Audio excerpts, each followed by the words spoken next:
कशीदा बेनान कुछ बलोची से बाचा मसलोगे।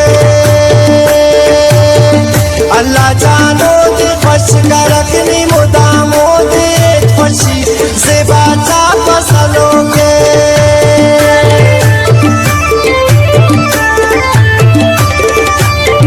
मुशर्रफ त्रिक कशीदा बेनान कुछ बलोची से बाचा मसलोगे।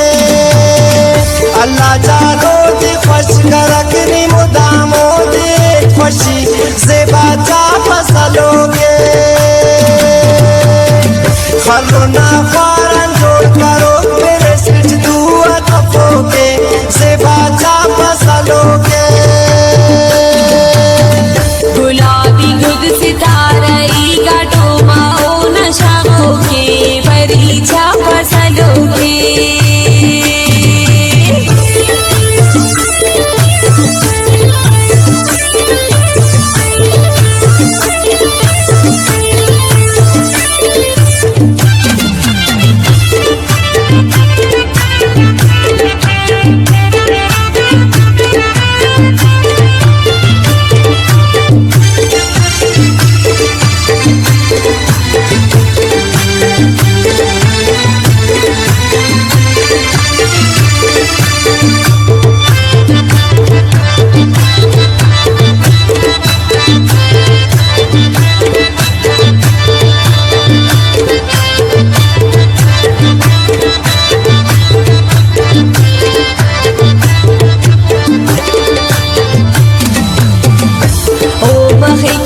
सैली तो गे खुशी वागल परीक्षा फसलोगे।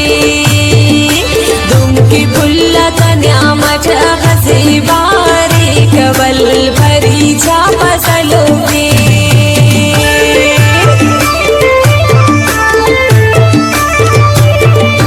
ओ मखी कितना सैली तो गे खुशी वागल परीक्षा फसलोगे। फुल्ला तन्यामठ हसे बारे कबल परीक्षा फसलोगे। ये सुसेट ओना सेवा सेवाओ फुल बफोगे परीक्षा फसलोगे।